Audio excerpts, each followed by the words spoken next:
Hi everyone, welcome to Eat Well, Be Happy. I'm Deborah. And I'm Bill. Who's going to get very close in the kitchen. See, he just did it. So today, we're going to make a bone broth. I mean, bone broths are all the rage. Every time you turn on television, someone is talking about bone broth. Every time you pick up a new book, it's talking about bone broth. Bone broth. And why, Bill? Why bone broth? It's so good for you, right? It's great for the intestines, which I call like the roots of a tree. At the center of our body, they absorb all the nutrients that come into our body and keep us healthy. That's a very good explanation. So think of us as a tree and roots of a tree. So we're making a bone broth. And can you make a bone broth with chicken bones, with fish bones, with beef bones, pig bones, all of that? Yes. If you want to make a vegetarian bone broth, use seaweed. But today we're using chicken backs, and it's going to give it that wonderful, rich, golden, lovely color. So we're making a bone broth, and we're going to be making an Asian grated daikon salad. And lest ye of little faith think that daikon is to be sneered at or afraid of, we're going to disabuse you of that fact. And then what else are we doing? Meatballs. Lamb and beef meatballs. So this is definitely a meaty show. We apologies in advance to all of our vegetarian friends. We'll have another show just for you, we promise. All right, bone broth. So we have in here, this is about, I can't remember what size pot this is. You can do it any size pot you have, the largest you have. You can do it in a crock pot. So we have in here 3.5 pounds of chicken backs, and we have put in enough water to cover them. And to that, Bill, what are we adding? We've got some celery, we've got some carrots. And how much? How much, Bill? Well, we're using a couple of stalks of celery. We're using 4 carrots. We're using a couple of pieces of parsley, an onion, and some dill. And we've got probably 6 or 7 cloves of garlic and a couple of bay leaf. All right, make bone broth. It's as simple as putting all those things into the pot. They don't have to be peeled. They don't have to be scrubbed. Well, they do have to be scrubbed. We don't want to add. Yeah, you should wash the vegetables, right? Well, you're right. Wash the vegetables. But the nice thing is, if you're not good with a knife, you can break it and throw it in. It doesn't matter. It's going to just boil away, and it's going to taste just as good. And I was just going to chop it. For heaven's sakes, Bill. Hand me those parsnips, will you? All right, parsnips. You do the parsnips. Thank you. Parsnips are going to add a sweetness to the broth. And when we're making the broth, obviously all these solids are going to get strained out. So we just want as much flavor as we can impart. So we're getting the flavor from about 2 stalks of celery, about 2 parsnips, about, I say, 2 large carrots. So we have sort of 4 smallish ones there. And garlic, you're going to chop the garlic, you think? We could chop it, or throw it in whole. Why don't we chop it so that it'll be easier for the flavor to get into the soup. And Sure. I know you probably can't see, but I'm just chunking the parsnips. How long do you cook your stock for? Different times for different kinds of meat. So if you're using beef, you want it to cook at least 12 hours. We have a swap out pot ready for you, and I put that up yesterday about 5 o'clock in the evening. So it's been cooking over 12 hours. Chicken, I think, is usually finished or fine in about 6 hours. But again, here we're just putting chunks of things in just for the flavor, and not just for the flavor, for the nutrients too. Correct. Parsnips are one of those things that, according to Chinese medicine, moves the qi, or the energy in the body. And again, have we peeled these, Bill? No, we haven't. No. We're hoping you don't peel things at home either. Just remember, you want all the nutrients that are in the skin, right? How about the label off the onion? Can we do that? I think we should take the label off the onion. May I reach over you, and I'm going to grab the dill. Sure. And I'm just going to cut this in quarters. I'm going to put about half the bunch of dill in, and this is absolutely gorgeous dill for wintertime in New England. It's just really beautiful. So we're going to put that in for flavor. And the rest I'm going to cut, and we'll use that as garnish at the end. Stocks are so easy. They're so versatile. You can really use whatever you have, right? I mean, And what do you have? Even if you just want to do a vegetable stock, just throw in all kinds of vegetables. That's true.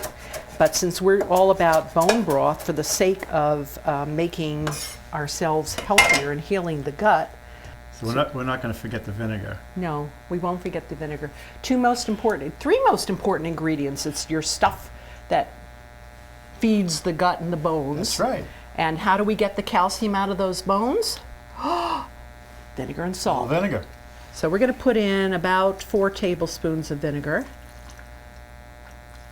And making sure you're using a real raw apple cider vinegar with all the mother in it. The mother is the enzymes. And then we're going to put in salt. So if you want to hand me salt and a spoon, or you can do it with your hands, or I'll do it with my hands. We'll put in about There you go. We'll put in about 2 teaspoons of salt, and just make sure you're using a good salt with all the minerals. So that's our bone broth, and Bill is going to carry this to the stove. Yep. Heavy Stock pot. We're going to turn that on high just to bring it to a boil, and then we're going to turn it down to as low as it can go. And as I said, I've just let it sit on my stove for 24 hours. And then when we bring the swap out, we'll strain some into a bowl, and we'll show you how that looks. Not yet. Not yet, Bill. Okay. Okay. Did we put the dill in? Did you put the dill in? I put half the dill in, and the other half I'm going to use for garnish. Great. Okay. I just want to make sure once you've made your bone broth, it'll keep for about 3 to 5 days in your refrigerator, but you can always freeze it. And usually what you want to do is you want to have a cup a day. Yes. Yeah, you can just pour it right in your coffee cup, heat it up in a little saucepan, put it in your coffee cup and sip it just like your coffee in the morning. It's great. Great to get your Are day you going. trying to take business away from Folgers? I don't know. That's not such a good idea. All right, we're going to do that Asian salad next. Ah, beautiful. All right. So this salad could be as simple as just shredding carrots and daikon radish, but we've decided to do it a little differently because you're company, aren't you? Right. So because they're company, we're going to jazz it up with a little bit of olives, a little bit of cauliflower. I don't usually peel anything, as you know, but this time I did peel the daikon radish just because it looked a little funky. It was a little winter radish, but let's shred our things there. Daikon has a nice mild flavor to it. Mild? Yeah, you don't think so? No, I think daikon is a spicy radish, don't you Not think? at all. I have to taste this one. Is this a different animal that I'm used to?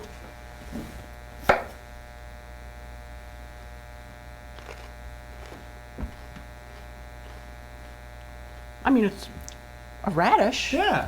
but I wouldn't refer to radishes as mild necessarily. And like every onion and every radish, it's different. Some are spicier than others. This one is milder. Got it? Do now. The hardest part is getting your machines to work. There you go. Okay.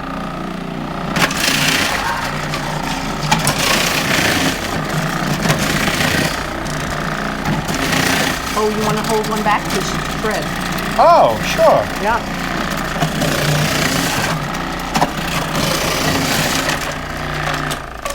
Voila. So that was quick and easy. That was quick. And you notice the carrots weren't peeled. Again, because you're worth, all of the nutrients.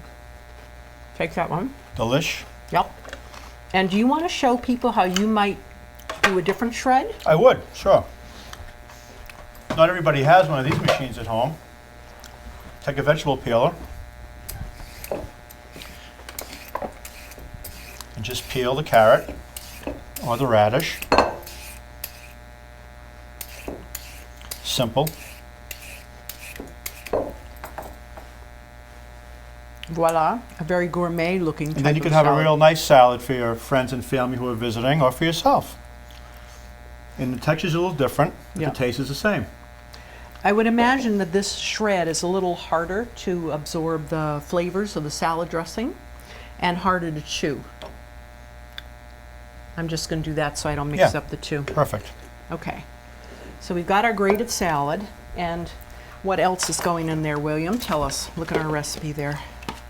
We've got carrots, we've got daikon, we've got extra virgin olive oil, 1/4 cup, lemon juice, 2 tablespoons, lemon zest, and salt, All right. So and garnish. So do you want to do the lemon zest first? Certainly. Have a zester? Yeah, we do. And while Bill is doing that, and then you have the lemon peeler too. I do want to just mention one thing, that daikon is it's a wonderful food. It's very inexpensive.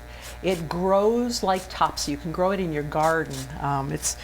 I have to admit that this year, for the first time, all the voles and the critters found my daikon, and they would bite one side out of each daikon, so it was a pain in the neck. But daikon is said to help prevent chronic inflammation, so if you have areas in the lung as well that are hurting, and it has a lot of enzymes, and it does help us process and digest fats and proteins, so it's a really good veggie. All right, you're going to squeeze that lemon in. Yeah, this smells great, doesn't it? It does. And because your company, I wanted to put in some other jazzy things, so I've chosen a pitted niçoise olive, and I'm putting in a half a cup of those. And the other thing I wanted to do was to put in, I steamed some cauliflower. So I love cauliflower. It's one of my favorites. I took a head of cauliflower and I just steamed it, so it's nice and moist. Anytime you steam a vegetable, it actually quenches the thirst much better than something that is oven roasted, although oven roasted is right now all the rage and a lot of fun. Should I put it all in? I don't know if we have the room. What do you think? I don't know. Let's put it all in. I hate to put leftovers away in the refrigerator. Olive oil? Yeah, Put it in olive already? oil. Let's use a different olive oil, Bill. Here, let me give you that. Do you know what early harvest olive oil is? I don't. All right, we're putting in, show these fine folks, an early harvest olive oil. May I steal that from you momentarily? And that's not going to be enough with all that cauliflower.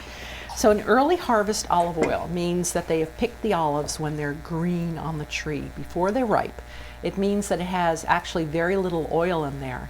And what they need to, when they press it out, it's bitter.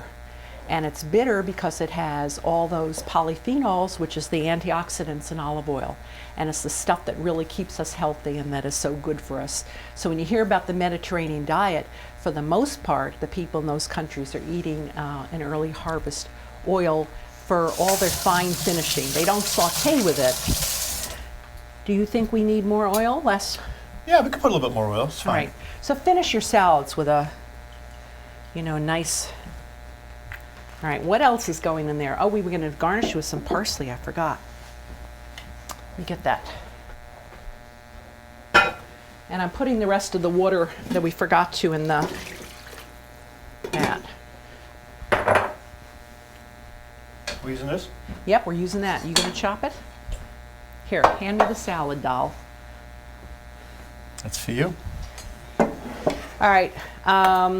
I do want to say, again, daikon combats bacterial and viral infections, and it has really high levels of vitamin C and B. Now, who would have thunk? We usually think of this country's oranges as being really rich in vitamin C. We don't know that things like daikon are higher, peppers are higher. Red peppers are got gangbusters vitamin C. And bok choy also has a lot of vitamin C. So anyway, get used to your daikon. How you like that? Good? Rough chop? I think that's just fine. So we have going in here about, what do you say, a cup, half a cup? Half a cup. Half a cup. All right. Do you mind if I mix with my hands? You don't mind. Do we have salt in here yet, Bill? No. All right. How about putting 2 tablespoons of salt, 2 teaspoons, sorry. 2 teaspoons, not 2 tablespoons. And we'll just do that. Just dump it, honey. Just dump it. Why does everyone sprinkle instead of dumping? Because we don't want to bite into a clump of salt. Well, but that's why we're mixing it. All right. What do you think? You want it ready to taste it? Let's do it. We have tasting. I can see it's not fully mixed. I've got some clumps of daikon at the bottom. That's a good reason to mix with your hands, because your hands are the best tool ever. All right, I'm going to taste it, and then we can wipe down the bowl. You taste it too, hun.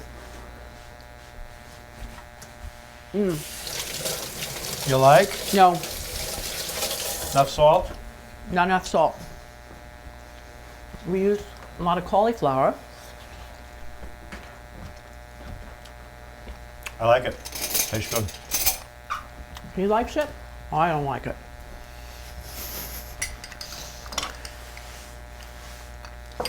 All right. You know, different strokes for different folks. And yes, you can add salt to the table, and yet, no, you can't take it out, but I just think it needed a little bit. What do you think? Black pepper too? That'd be nice, yeah. All right, put some in. You know what my favorite part about cooking is? No. Eating. Well, you know, that proves you're a human being. Food is one of life's pleasures, isn't it? That's nice. That looks good. Okay. All right, we're going to be talking about meatballs that we're making. You wipe this down. Thank you. That I was starting to. I got myself distracted already. We're going to be making enough for 8 people. So we're using 1 pound of ground lamb and 1 pound of ground beef. Do make sure you're using grass-fed animals because you're probably so sick and tired of hearing me say this, but when you're using grass-fed meat, not only are you getting that the animals have been treated better, but if they're grazing on grass, their meat is higher in CLA, conjugated linoleic acid, which helps prevent belly fat. And I know on me, I can't tell it because I eat so much, but supposedly that's what happens. All right, we're going to be making, we have 1 pound of each. We're going to be adding 1 cup of the chopped onion, if you want to chop that. Certainly. And I'll squeeze the garlic in. So 1 cup of chopped onion and 4 cloves of garlic. And I love my little Roselle garlic press here. Although my hands are greasy, I don't know if I'll be able to squeeze it. So 1, 2, oh, garlic should have gone in there, but the onions will go in there. Remember, we're going to saute the onions first. Correct. All right. It's okay. Garlic in the meatball's fine. Well, how about if we change it? Ordinarily, we would saute the onions and garlic first and then add it to the meat. But how about if we add it all to the meat first and we saute the meatballs just that way? Should we try that? Let's do it. We'll eliminate a step. But that's the nice thing about cooking. You don't have to follow a recipe to the letter. You can change things up any way you want. True. And we are. Since we're going to put these in without cooking, I'm going to chop them just a little bit finer. Okay. Just so they'll cook a little easier in the meat. All right, and then we're going to be adding 2 eggs. Crack the eggs in. So farm fresh eggs, not factory farmed. I have to believe that if the chickens are happier and if they're eating food, better food, that their end product, the egg, is a better product as well. It's just like when we're growing a baby. You know, we eat certain things because we want that baby to be healthy. So the same with eggs. All right, and then we're going to be adding in a quarter of a teaspoon, tiny amount of allspice and a quarter of a teaspoon of cinnamon. And we're going to be adding in a 1/2 cup of golden raisins.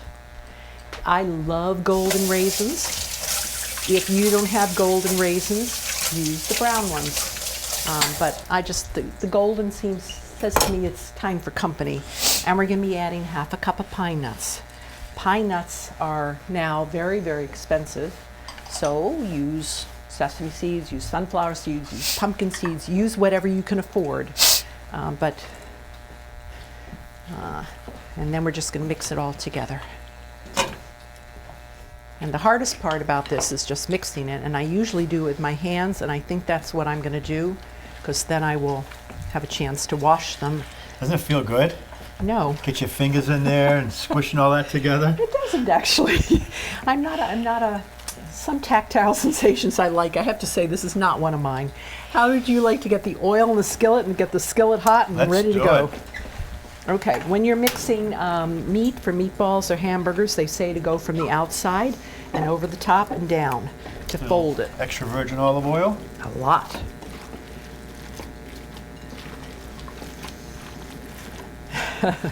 Do we want a little meatball tool to make little meatballs? You're going to do them by hand. Let's rough it. Cook the old-fashioned way by hand. Okay. Did we add salt to this? I don't think so yet. Oh, didn't see and it you know put what we in. need? We also need the chopped cilantro and parsley in this, Okay. and salt. How much you want? Oh, let's do one more of those. Just dump, dump, dump, dump, dump. You like the salt, huh? I like the salt. All right. All right, you're gonna mix that, chop that, and that's gonna go into here. I'm gonna wash my hands, and as soon as we get those herbs in here, we're gonna start sizzling.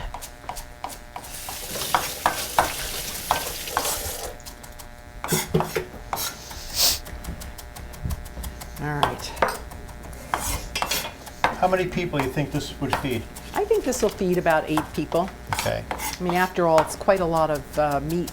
So if we had to feed a lot of people with that, and Yes. we didn't have enough meat, we would take some day-old bread, soak could. it, make it moist, and then that's how, in the old days, that's how they fed a lot of people on a little bit of money. That's true. Very true. All right, I'm going to put this dill for the soup in a little dish here.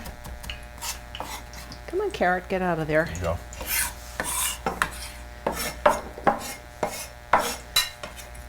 All right, you going to go into your hands now this time? Yeah, sure. So ordinarily, again, we would have sauteed the onions and garlic first. We're deciding if we can cut out a step and whether it'll be just as good. You won't think know so. that. I think so. Oh. It'll be good. I think we're fine. And then we're going to, you also could make them in little balls and put them on a cookie sheet or a tray and put them in the oven and bake them if you want to eliminate the oil. Yeah, they won't be as crispy, but they'll Yeah. be moist and not as fatty, because the fat will all come out as you bake them. That's very true. What's your favorite kind of meat, Bill? I like making meatballs. Yeah. I like to mix pork and beef together.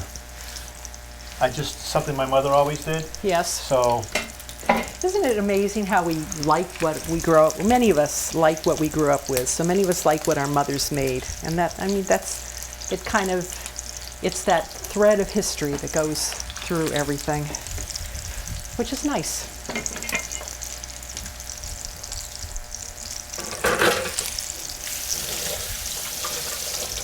you don't want to make the meatballs too big, take longer to cook in the pan, then you just end up having big burnt on the outside and raw in the middle. So a medium to small size meatball works just fine. Ooh, that is smelling just wonderful. Somebody's got to create smell-o-vision. Yeah, I know.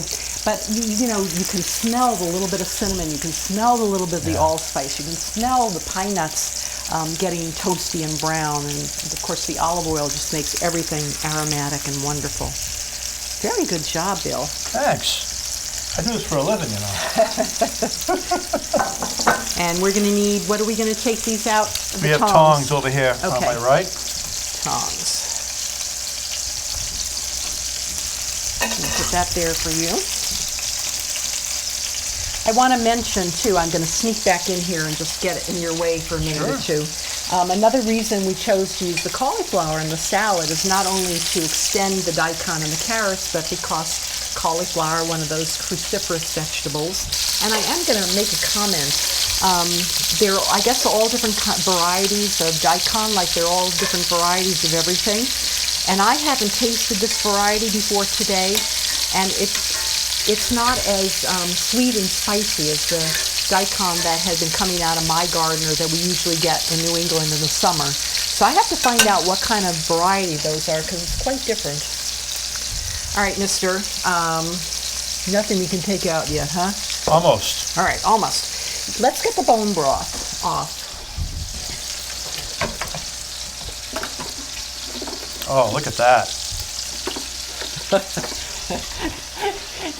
Tell me about the chef's pots with the spigots in the bottom and why they do that. Yeah, so a lot of times you'll see, if you go to the store, some of the bigger stock pots, they'll have a spigot at the bottom.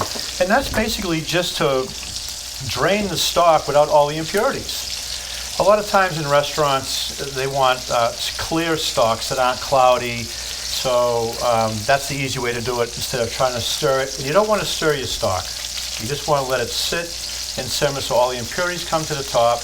Then when you skim it off, you have a nice clear stock with no impurities. All right, while you're sauteing that, am I allowed to sniggle around and dish out some?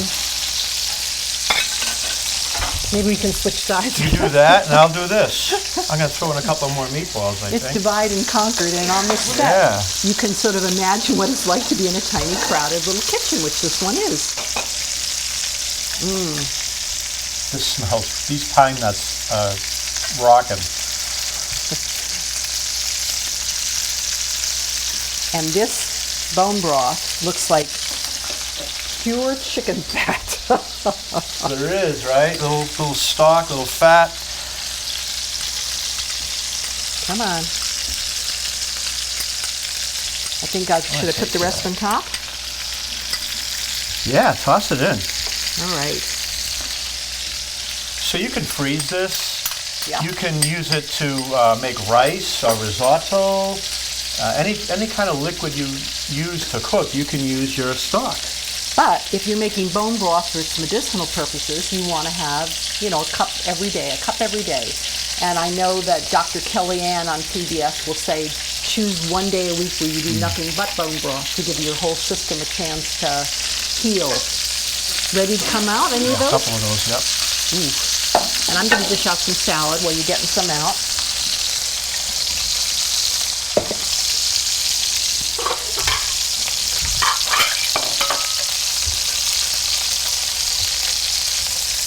When Bill and I were thinking about this meal, knowing that we want to introduce you to bone broth and just show you how easy it is to make, and then we decided to go with meatballs and a salad, we said, okay, this meal needs something else. You just can't end a meal without something red. Every meal should have something orange, something red, something green, something white, all the colors. And so if we were making this meal for friends or for family, what would we end it with? What would we have for dessert? What can you say? What is better than fresh berries? Excellent.